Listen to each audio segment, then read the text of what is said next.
Hello दोस्तों, welcome back to our channel. तो जैसा कि हमने पिछले एपिसोड में देखा था, एसएस टज़ू ने अपनी डिवाइन सुप्रीम पावर का इस्तेमाल करते हुए अलग अलग ट्रेस को भी डिवाइन ट्रेस में ट्रांसफॉर्म कर दिया था, जिसके चलते एसएस टज़ू का नाम पूरे नाइन्थ रियलम में फैल गया था। और जब ज़ुआन टियान पवेलियन हाउस तक ये बात पहुंचती है तो ज़ुआन टियान पवेलियन हाउस की लेडी मास्टर एसएस टज़ू को अपने साथ मिलकर काम करने के लिए उन्हें ऑफर देने के लिए जाती है, लेकिन एसएस टज़ू ने अपनी पावर का नमूना दिखाते हुए पूरे ज़ुआन टियान पवेलियन हाउस को भी अपने आगे झुका दिया था। जिसके बाद ज़ुआन टियान पवेलियन हाउस भी एसएस टज़ू के लिए काम करने के लिए मान जाता है। और क्योंकि ज़ुआन टियान पवेलियन हाउस के पास सभी रियलम्स की खबरें होती थी, इसलिए ज़ुआन टियान पवेलियन हाउस से एसएस टज़ू को पता चलता है कि किसी ने डार्क सोल लैंड के ऊपर अटैक करते हुए सिर्फ एक ही घंटे में पूरे प्लेनेट को ही डिस्ट्रॉय कर दिया। और ये काम किसी और का नहीं बल्कि चाओ फेंग का था। और असल में तो चाओ फेंग ये सब एसएस टज़ू से ही मिलने के लिए कर रहे थे। वो एसएस टज़ू को डार्क सोल लैंड को डिस्ट्रॉय करके खतरनाक पैगाम देना चाहती थी, जिसका एहसास एसएस टज़ू को भी हो गया था। और यहीं से नेक्स्ट एपिसोड की शुरुआत होती है। तो इस एपिसोड की शुरुआत में भी हमें नाइन्थ रियलम का ही सीन दिखाया जाता है, जहां ज़ुआन टियान पवेलियन हाउस की लेडी मास्टर अपनी स्पिरिचुअल पावर का इस्तेमाल करते हुए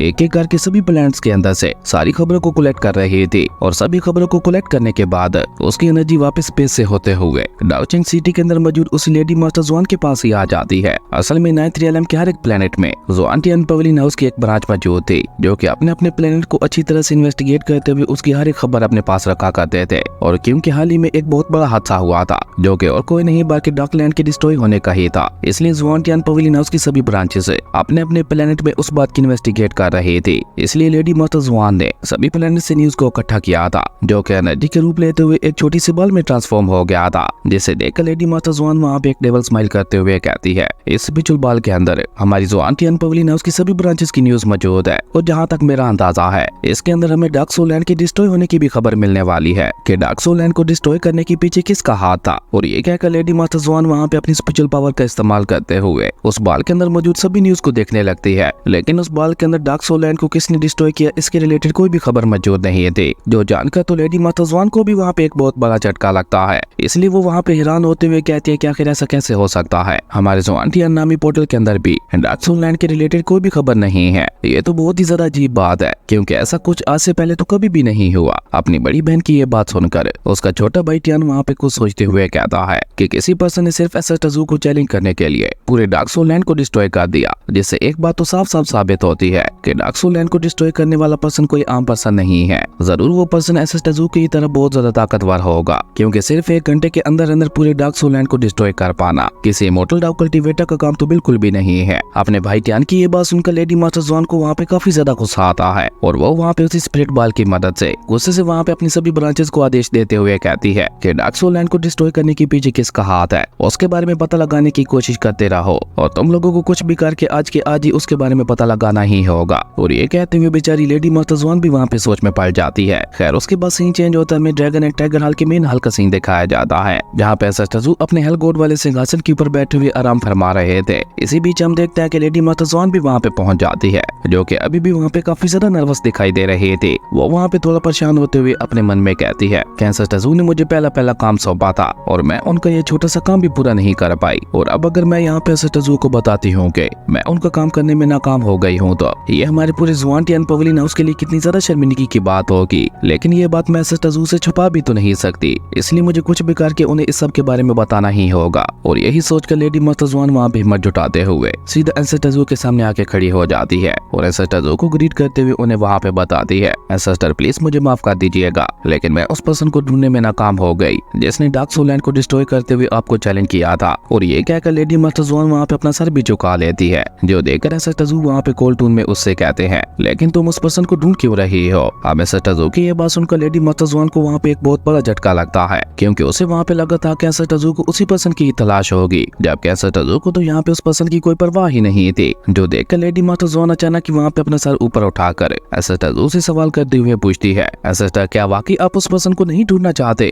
जिसने डार्क सोल लैंड को डिस्ट्रॉय किया था? आप ही तो उस पर्सन के बारे में पता लगाने के लिए मुझे डार्क सोल लैंड में लेकर गए थे, और अब आप ही कह रहे हैं कि आप उस पर्सन को नहीं ढूंढना चाहते। मुझे तो लगा था कि आप उस पर्सन को ढूंढते हुए उसके साथ फाइट करना चाहते हैं, इसलिए अभी तक मैं अपने सोर्सेज का इस्तेमाल करते हुए उस पर्सन के बारे में पता लगाने की कोशिश कर रही थी। वहीं लेडी मास्टर ज़ुआन की ये बात सुनकर एसएस टज़ू एक बार फिर से उसे कोल्ड टून में जवाब देते हुए कहते हैं, सबसे पहले तो मैं तुम्हें बता दूं कि ये काम एक लड़की का है, और तुम्हें उसे ढूंढने की कोई भी जरूरत नहीं है। असल में तो वो लड़की खुद मेरे साथ फाइट करना चाहती है, इसलिए वो मुझे ढूंढते हुए खुद ही यहाँ तक पहुंच जाएगी और अगर वो मुझे ढूंढते हुए यहाँ तक आ जाती है तो फिर मैं भी मान जाऊंगा कि वो मेरे साथ फाइट करने के लिए सूटेबल है। ऐसा तजु की ये बात सुनकर लेडी मास्टर जुआन के फेस के ऊपर एक स्माइल आ जाती है और वो वहाँ पे खुश होते हुए अपने मन में कहती है कि मैं ऐसे ही बेकार में इतनी ज्यादा मेहनत कर रही थी, जबकि ऐसा तजु को तो खुद उसके बारे में कोई भी फिक्र नहीं है। और अगर ऐसा तजु की बात सही साबित होती है तो इसका मतलब है कि मुझे उस लड़के को ढूंढने के लिए ज्यादा मेहनत नहीं करनी पड़ेगी, मुझे बस ऐसे तजु के पास ही रहना होगा ताकि जब वो लड़के ऐसे तजु को चैलेंज करने के लिए आए तो मैं भी उसके बारे में पता लगा सकूं। और ये सब सोचकर लेडी मास्टर जुआन वहाँ पे एक बार फिर से आगे बढ़ते हुए ऐसा तजु से पूछती है, ऐसा सर अगर आपको उस लड़की के बारे में जानना ही नहीं था तो फिर आपने मुझे यहाँ पे क्यों बुलाया? जिसमें ऐसा तजु उसे वहाँ पे सीधे सीधे जवाब देते हुए कहते हैं कि तुमसे स्टोरी सुनने के लिए। अब ऐसा तजु की ये बात सुनकर तो बेचारी उस लेडी मास्टर जुआन को वहाँ पे एक बार फिर से एक बहुत बड़ा झटका लगता है और वो वहाँ पे हैरान होते हुए कहती है, क्या स्टोरी सुनने के लिए? आपने बस मुझे इसलिए हायर किया है कि आप मुझे यहाँ पे बुलाकर मुझसे स्टोरी सुन सके? लेडी मास्टर जुआन की ये बात सुनकर ऐसा तजु वहाँ पे कोल्ड टोन में उसे जवाब देते हुए कहते हैं कि तुमने बिल्कुल सही समझा, मैंने तुम्हें यहाँ पे इसलिए बुलवाया है, तो अब मुझे इस दुनिया की कहानी सुनाओ कि आखिर इस दुनिया की शुरुआत कैसे हुई थी और यहाँ पे अभी तक क्या क्या हुआ है। खैर उसके बाद सीन चेंज होता है, हमें डीप स्पेस का सीन दिखाया जाता है जहाँ पे चाओ फेंग खड़ी होकर किसी का इंतजार कर रही थी और अचानक ही वो वहाँ पे स्माइल करते हुए कहती है, टियानन सेट के लोगों, मैं यहाँ पे तुम्हारा ही इंतजार कर रही हूँ क्योंकि जहाँ तक मेरा अंदाजा है तुम लोग डार्क सोल लैंड को इन्वेस्टिगेट करते हुए यहाँ तक जरूर पहुँचोगे और जब तुम लोग यहाँ पे पहुँचोगे तो तब तुम लोगों का सामना होगा अपनी मौत के साथ। जबकि वहीं दूसरी तरफ हम लेडी मास्टर जुआन को देखते हैं जो कि वहाँ पे ऐसा तजु के अपने 9th रियलम के बारे में बताते हुए कह रही थी कि हमारे 9th रियलम्स को एक ऑर्डर में रखा गया है। अभी आप जिस प्लेनेट पे मौजूद है ये 9th रियलम के नाम से जाना जाता है और जैसे जैसे आप नीचे जाते जाएंगे वैसे वैसे रियलम की पावर्स और भी ज्यादा बढ़ती जाएगी और ऊपर से हर एक रियलम की अपनी अपनी एक खास ताकत होती है जो कि उन्हें बाकी रियलम से अलग बनाती है। अभी तक सभी 9th रियलम में सबसे ऊपर है 2nd रियलम है क्योंकि आज तक 1st रियलम में तो कोई गया ही नहीं है, इसलिए लोग 2nd रियलम को ही सबसे ऊपर समझते हैं और ऊपर से अभी के लिए हम 1st रियलम को छोड़कर बाकी किसी भी रियलम में ट्रैवल करते हुए जा सकते हैं। लेकिन अगर कोई रियलम अपनी लिमिट्स को पुश करते हुए अपने लेवल को बढ़ा ले तो उसका आउटर एरिया यानी बाउंड्री वॉल भी ताकतवर हो जाती है, जिसके चलते उस रियलम के अंदर भी जा पाना मुश्किल हो जाता है क्योंकि आउटर रियलम को पार करके ही अगले रियलम में जाया जा सकता है। आज से हजारों लाखों साल पहले एक बहुत ही कमाल का कल्टीवेटर हुआ करता था जो कि खुद को सबसे ज्यादा पावरफुल और जीनियस समझता था, जो कि इमोर्टल डाउट के 5th लेवल को पार करते हुए 1st रियलम के अंदर जाना चाहता था और इवन वो कल्टीवेटर इमोर्टल डाउट के 5th लेवल में ब्रेक थ्रू करने में कामयाब हो भी गया था। लेकिन जब उसने 1st रियलम के अंदर जाने की कोशिश की तो उसकी बॉडी आउटर रियलम के अंदर फंस गई और एक बहुत बड़े ब्लास्ट के साथ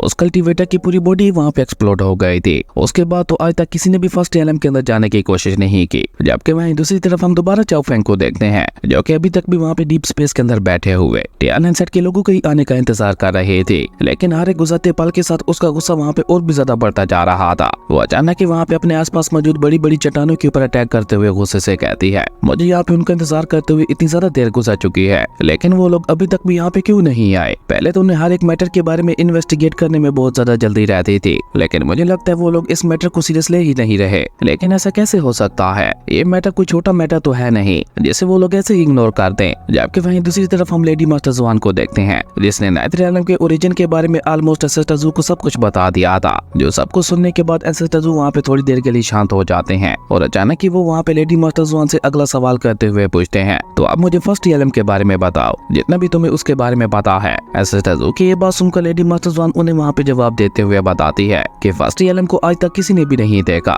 जिसके चलते किसी को पता भी नहीं है कि असल में 1st रियलम दिखता कैसा है। इवन अब ज्यादातर लोग तो 1st रियलम को एक अफवाह ही समझते हैं, पर जहाँ तक मेरा अंदाजा है 1st रियलम एग्जिस्ट करता है। अभी हम लोग जिस रियलम में मौजूद है ये भी 9th रियलम का आउटर एरिया ही है जो कि पूरे यूनिवर्स में रिमोट एरिया के नाम से भी जाना जाता है क्योंकि ये एक तरह की बाउंड्री वॉल है जिससे होते हुए हम लोग 9th रियलम के अंदर जा सकते हैं। लेकिन यहाँ पे जो लोग मौजूद है वो तो इतने ज्यादा ताकतवर भी नहीं है कि वो लोग 8th रियलम के अंदर भी जा सके, इसलिए वो सभी लोग 1st रियलम को बस एक अफवाह ही समझते हैं। पर जहाँ तक मैंने 1st रियलम के बारे में सुना है उसके मुताबिक 1st रियलम इस पूरे यूनिवर्स का सबसे खूबसूरत रियलम है। वहाँ पे एंडलेस रिसोर्सेज मौजूद है जो कि कभी भी खत्म नहीं हो सकते और वहाँ पे मौजूद हर एक पर्सन एक गॉड की तरह अपनी जिंदगी गुजार रहा है। ना तो वहाँ पे किसी को किसी का डर है और ना ही कोई खतरा, इसलिए सभी लोग वहाँ पे सुकून से रहते हैं। लेकिन ये सब एसेस्टजू को बताते बताते ही अचानक ही लेडी मास्टर जुआन को वहाँ पे कुछ याद आता है और वो जल्दी से वहाँ पे एसेस्टजू से कहती है, एसेस्टजू अचानक ही मेरी जुआन टियन पवेलियन हाउस के अंदर एक बहुत ही बड़ा काम आ गया है। लेकिन बेचारी लेडी मास्टर जुआन वहाँ पे इससे आगे कुछ कह पाती उससे पहले एसेस्टजू वहाँ पे कोल्ड टून में उससे कहते हैं अपनी बात आगे बढ़ाओ, जिसपे लेडी मास्टर जुआन भी वहाँ पे उदास होते हुए कहती है कि ओके ठीक है। जबकि वहीं दूसरी तरफ हम चाओ फेंग को देखते हैं जो कि अभी तक भी वहाँ पे उसी डीप स्पेस के अंदर बैठे हुए टाइलैंड सेट के लोगों के आने का इंतजार कर रहे थे और उनको इंतजार करते करते उसकी आंख भी वहाँ पे लग चुकी थी और अचानक ही वहाँ पे झपकी लेते हुए उसकी आंख खुल जाती है और जैसे ही उसकी आंख खुलती है तो वो वहाँ पे खुद ही हैरान होते हुए कहती है, मुझे यहाँ पे उनका इंतजार करते हुए कितना ज्यादा समय गुजर चुका है। अब यहाँ पे इस डीप स्पेस के अंदर तो मुझे ये भी नहीं पता कि मुझे यहाँ पे उनका इंतजार करते हुए कुछ घंटे गुजरे हैं या फिर कुछ दिन गुजर चुके हैं। और ये कहकर चाओ फेंग वहाँ पे इधर उधर देखते हुए बहुत ही गौर से टाइलैंड सेट के लोगों को ढूंढने लगे थे। तभी अचानक कि एक साइड पे देखते हुए उसे वहाँ पे एहसास होता है कि कोई बहुत ही तेजी के साथ उड़ते हुए उसी की तरफ ही आ रहा है। जो देखा चाओ फेंग भी वहाँ पे खुश होते हुए कहती है तो फाइनली वो लोग यहाँ पे आ ही गए। और अभी चाओ फेंग वहाँ पे ये सब बोल ही रही थी कि तभी अचानक डीप स्पेस के बीचों बीच एक बहुत बड़ा पोर्टल ओपन होता है और उसके अंदर से लिंगजू निकल कर बाहर आता है, जो कि उस मैप के जरिए एसएटजू को वहाँ पे ढूंढने की कोशिश कर रहा था। लेकिन डीप स्पेस के अंदर आते ही हम देखते हैं कि उस मैप ने भी वहाँ पे सही तरीके से काम करना बंद कर दिया था। जो देखकर बेचारा लिंगजू वहाँ पे परेशान होते हुए कहता है, नहीं ऐसा नहीं हो सकता, अब मैं क्या करूंगा। मुझे तो ये भी नहीं पता कि मेरा छोटा भाई जाने कहाँ वाला था। अगर मुझे पता होता तो मैं उसी स्पेसिफिक जगह पे जाकर उसकी तलाश कर सकता था, पर अब उसे ढूंढने का एकमात्र सहारा ये मैप ही है। इसलिए मुझे कुछ भी करके इसे दोबारा ठीक करना ही होगा, क्योंकि अगर मेरा छोटा भाई इस यूनिवर्स की गहराइयों में खो गया तो उसके बाद वही होगा जिसका मास्टर को डर था। पर अभी बेचारा लिंगजू वहाँ पे ये सब सोच ही रहा था कि तभी अचानक उसे वहाँ पे अपने ऊपर एक बहुत बड़ा डार्क फीनिक्स दिखाई देता है, जिसे देखा तो एक पल के लिए लिंगजू भी वहाँ पे अपनी जगह पे ही रुक गया था। और अचानक ही वो डार्क फीनिक्स वहाँ पे लिंगजू के सामने आकर जोर से उसे अपने विंग्स को झटका देता है, जिससे वहाँ पे इतना ज्यादा पावरफुल ऑरा जनरेट होता है कि लिंगजू के लिए भी वहाँ पे अपनी जगह पे खड़ा रह पाना मुश्किल होता जा रहा था। इसलिए लिंगजू भी जल्दी से वहाँ पे अपनी डिवाइन स्वॉर्ड को बाहर निकाल लेता है और अपनी डिवाइन स्वॉर्ड के एक बहुत ही ज्यादा खतरनाक अटैक के साथ ही लिंगजू ने उस खतरनाक ऑरा को भी वहाँ पे बीचों बीच काट दिया था। और जैसे ही उस डार्क फिनिक्स का खतरनाक ऑरा वहाँ पे डिस्ट्रॉय होता है तो लिंगजू की नजर वहाँ पे उस डार्क फिनिक्स के ऊपर खड़ी हुई चाओ फेंग के ऊपर पड़ती है, जिसे देखकर लिंगजू वहाँ पे खुश होते हुए कहता है, सीनियर सिस्टर क्या वाकई ये आप हो? यकीन नहीं हो रहा मेरी आपके साथ यहाँ पे इस तरह से मुलाकात हो रही है। वहीं लिंगजू की ये बात सुनकर चाओ फेंग वहाँ पे कोल्ड टोन में उससे कहती है कि तुम यहाँ पे क्या कर रहे हो? मैं तो यहाँ पे किसी और के आने का इंतजार कर रही थी। लेकिन लिंगजू वहाँ पे चाओ फेंग की बात को इग्नोर करके जल्दी से वहाँ पे उसके करीब जाते हुए कहता है कि जब हम दोनों आखिरी बार मिले थे तब से लेकर अब तक हम दोनों को मिले हुए काफी ज्यादा समय गुजर चुका है, लेकिन फिर भी उसके बावजूद लगता है कि जैसे वो कल ही की बात है। लेकिन ये कहते हुए जैसे ही बेचारा लिंगजू वहाँ पे चाओ फेंग को हक करने के लिए आगे बढ़ता है तो चाओ फेंग ने अचानक ही वहाँ पे अपने पर्पल थंडर ऑरा का इस्तेमाल करते हुए लिंगजू के ऊपर अटैक करते हुए उसे वहाँ पे खुद से दूर फेंक दिया था, जो कि बेचारे लिंगजू के लिए भी एक बहुत बड़ा झटका था। लेकिन अचानक ही लिंगजू वहाँ पे खुद को संभालते हुए चाओ फेंग से कहता है कि तुम मुझसे गले नहीं मिलना चाहती कोई बात नहीं, पर तुम मुझे इतना तो बता सकती हो ना कि तुम कैसी हो। जिस पे चाओ फेंग दोबारा कोल्ड टोन में जवाब देते हुए उससे कहती है कि मैं जैसे भी हूँ उससे तुम्हें कोई भी मतलब नहीं होना चाहिए। चाओ फेंग की ये बात सुनकर लिंगजू वहाँ पे सॉफ्ट टोन में उससे बात करते हुए कहता है, सीनियर सिस्टर क्या अभी तक भी आप मुझसे गुस्सा हो? जिस पे चाओ फेंग वहाँ पे गुस्से से अपना मुंह फेरते हुए लिंगजू से कहती है कि मैं तुम्हारी सीनियर सिस्टर नहीं हूँ और दोबारा मुझे इस नाम से बुलाना भी मत। जिस दिन तुम्हारे मास्टर जूजिया ने मुझे टाइलैंड सेट से बाहर निकाला था उसी दिन हम दोनों का रिश्ता खत्म हो गया था। मुझे अब ना तो तुमसे कोई मतलब है और ना ही तुम्हारे टाइलैंड सेट से। चाओ फेंग की ये बात सुनकर लिंगजू उसे वहाँ पे समझाने की कोशिश करते हुए कहता है, लेकिन सीनियर सिस्टर आप तो जानती ही हैं कि मास्टर को किन हालातों में आपको अपने टाइलैंड सेट से बाहर निकालना पड़ा था। लेकिन बेचारा लिंगजू वहाँ पे इससे आगे कुछ भी कह पाता उससे पहले अचानक ही चाओ फेंग वहाँ पे उसके ऊपर अटैक करते हुए कहती है, मैंने कहा ना कि अपनी ये बकवास बंद करो, अब मुझे इस सब के बारे में और कोई भी बात नहीं करनी। और ये कहते हुए चाओ फेंग ने अचानक ही वहाँ पे लिंगजू के ऊपर एक बहुत ही ज्यादा खतरनाक अटैक कर दिया था, जिसे रोकने के लिए लिंगजू भी अपना हाथ आगे बढ़ा देता है। और जैसे ही उन दोनों के अटैक्स आपस में टकराते हैं तो वहाँ पे डीप स्पेस के अंदर ही बहुत ज्यादा खतरनाक ऑरा रिलीज होने लगा था, जो देखकर चाओ फेंग वहाँ पे एक बार फिर से गुस्से से चिल्लाते हुए लिंगजू से कहती है कि तुम मुझे हमेशा से अपनी सीनियर सिस्टर मानते हो, लेकिन तुम थे हमेशा से अपने मास्टर की तरफ ही। अगर तुमने मुझे अपने दिल से अपनी बड़ी बहन माना होता तो आज तुम अपने उस मास्टर जूजियान के साथ नहीं बल्कि मेरे साथ होते। चाओ फेंग की ये बात सुनकर लिंगजू वहाँ पे एक बार फिर से उसे समझाने की कोशिश करते हुए कहता है, सीनियर सिस्टर अगर आप चाहती हैं तो मैं आपको वापस हमारे टाइलैंड सेट में ले जा सकता हूँ, जो कि सिर्फ मेरा ही नहीं बल्कि आपका भी कार है और जितना मेरा उसके ऊपर हक है उससे कहीं ज्यादा आपका भी उसके ऊपर हक है। अब लिंगजू की ये बात सीधे चाओ फेंग के दिल के ऊपर जाके लगती है और उसने वहाँ पे कुछ सोचते हुए अपने अटैक को भी वापस ले लिया था। और तभी अचानक ही वो वहाँ पे थोड़ा सॉफ्ट टोन में लिंगजू से सवाल करते हुए पूछती है, अभी तुम्हारा टाइलैंड सेट है कहाँ?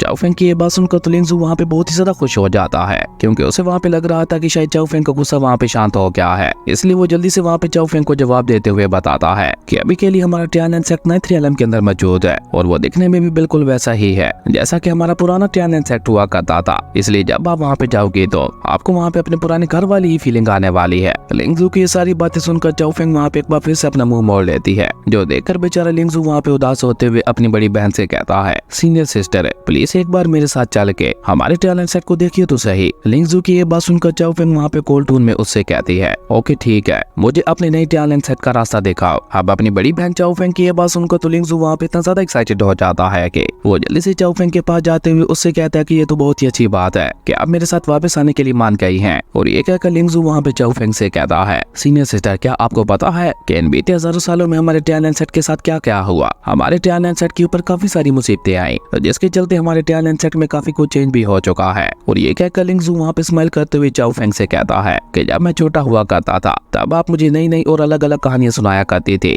जो कि मुझे बहुत ही ज्यादा पसंद आती थी। पर अब जब हम दोनों मिलकर वापस टैलेंट सेट में जाएंगे तो तब मैं आपको हमारे टैलेंट सेट की कहानी सुनाने वाला हूँ। और ये कहकर लिंगजू ने अचानक कि वहाँ पे अपने उस मैप को भी बाहर निकाल लिया था, जिसके चलते लिंगजू अपने छोटे भाई एसएसटजू को ढूंढने वाला था, क्योंकि अब एसएसटजू ही तो टैलेंट सेट थे। वो जहाँ पे भी होते थे टैलेंट सेट उनके साथ ही होता था। वहीं उस मैप को देखकर चाओ फेंग जल्दी से वहाँ पे आगे बढ़ते हुए लिंगजू से कहती है, अब यहाँ पे खड़े खड़े इंतजार क्या कर रहे हो, जल्दी से फायरलैंड की तरफ आगे बढ़ो, हमें जल्द से जल्द वहाँ पे पहुँचना होगा। अब चाओ फेंग की ये बात सुनकर लिंगजू के दिमाग में अचानक कि वहाँ पे कुछ क्लिक होता है और वो वहाँ पे सीरियस होकर अपनी बड़ी बहन से सवाल करते हुए पूछता है, सीनियर सिस्टर आपको कैसे पता चला कि टैलेंट सेट को अभी फायरलैंड के अंदर एस्टेब्लिश किया गया है। लिंगजू की ये बात सुनकर चाओ फेंग भी वहाँ पे अपनी जगह पे रुकते हुए उससे कहती है, मुझे तो इससे भी ज्यादा कुछ टैलेंट सेट के बारे में पता है, इवन मैं तो ये भी जानती हूँ कि अभी का टैलेंट सेट का मास्टर कौन है। अब ये सुनकर लिंगजू को वहाँ पे एक बहुत ही बड़ा झटका लगता है और अचानक ही वो वहाँ पे सीरियस होकर चाओ फेंग से सवाल करते हुए पूछता है कि आखिर तुम टैलेंट सेट के बारे में न्यूज इकट्ठा क्यों कर रहे थे, कहीं तुम। और इससे आगे बेचारा लिंगजू वहाँ पे कुछ भी कह पाता। चाओ फेंग अचानक ही वहाँ पे एक डेविल स्माइल करते हुए उससे कहती है कि तुमने बिल्कुल सही कैस किया। और ये कहते हुए चाओ फेंग अपनी डार्क फिनिक्स को भी दोबारा वहाँ पे बुला लेती है